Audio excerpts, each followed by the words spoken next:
பிரியமானவர்களே, இன்றைக்கு சங்கீதங்களின் புத்தகம் 14ஆம் அதிகாரத்தை நாம் சற்று சிந்திக்கலாம். 1லிருந்து 7 வசனங்கள் போட்டிருக்காங்க.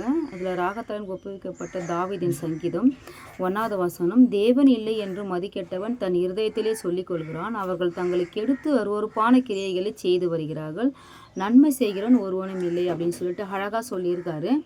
இவர் எந்த சூழ்நிலையில் இந்த அதிகாரத்தை எழுதினாருன்னு தெரியல. சவுல் தாவீதை துன்புறுத்தும் பொழுது இதை எழுதியிருக்கலாம். அப்படி இல்லைன்னா அப்சலோம் தாவீதுக்கு விரோதமாக கலகம் பண்ணினும் போது கூட இதை எழுதியிருக்கலாம். இதில் 4 குறிப்புகளை அவர் சொல்லியிருக்காரு. மதி கெட்டவனின் வார்த்தைகளும் செயல்களும் அப்படின்னு சொல்லிட்டு முதல் வசனம் சொல்லுது. 2வது வசனமும் என்ன சொல்லுதுன்னா, கர்த்தர் பூமியில் பக்தி உள்ள மனுஷனை தேடுகிறார் அப்படின்னு சொல்லிட்டு சொல்லுது.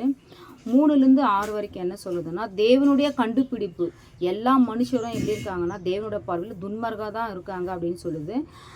7வது வசனம் என்ன சொல்லுதுன்னா, தேவனுடைய இறுதி நோக்கம் என்ன அப்படின்னா, பூமியில் உள்ள மனுஷர் நீதிமானாக இருக்க வேணும்னு தான் அவர் நினைக்கிறாரு. தேவனோட நோக்கம் என்னன்னா, எல்லா மனிதர்களும் நீதிமானாக இருக்கணும் அப்படின்னு நினைக்கிறாரு.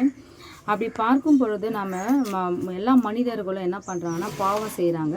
இந்த பாவம் என்பது என்ன ஆகுதுன்னா, ஒரு நோயை போல் எல்லா மனிதர்களையும் சூழ்ந்து இருக்குது. அதாவது சாதாரண நோய் இல்லை, ஒரு கொள்ளை நோயாக இது மனு குலத்தில் முழுவதும் பரவி இருக்கிறதுனால தங்களை கெடுத்து பாவம் செய்கிறாங்க. இந்த பாவத்தால் தங்களை அருவருப்பான கிரிகளை செய்து தேவனுடைய மகிமை கூட அவங்க என்ன பண்ணுறாங்கன்னா அவமானப்படுத்துகிறாங்க. 2வது, தேவன் இல்லை என்று தங்கள் இருதயத்தில் சொல்லி கொள்கிறாங்க. அவங்களோட இருதயத்தில் என்னென்னா அவங்க சொல்கிறாங்க, தாவீது இருதயத்தில் கர்த்தரை பற்றி எப்பவுமே சிந்தித்து கொண்டே இருக்கிறாரு. அவர் கர்த்தருடைய கிருபையையும் நீதியையும் இரக்கத்தையும் எப்போதுமே சிந்தித்து கொண்டு இருக்கிறார். இந்த சங்கீதத்தில் ஆரம்பத்தில் அதனால தான் அவர் சொல்கிறார், மனுபுத்திரன் அருவருப்பான கிரியைகளை செய்கிறான் அப்படின்னு சொல்லிட்டு தாவீது என்ன பண்ணுறாருன்னா கர்த்தருடைய சமூகத்தில் கவலையோடு வேண்டுதல் செய்கிறாரு. எல்லோரும் வழி விலகி ஏகமாய் கெட்டு போகிறார்கள் அப்படின்னு சொல்லிட்டு அவர் பாதத்தில் வைக்கிறாரு. கர்த்தர் பார்க்கிற பிரகாரமே தாவீதும் பார்க்கிறார் அப்படின்னு சொல்லிட்டு இந்த வசனம் மூலம் தெரிந்து கொள்ளலாம்.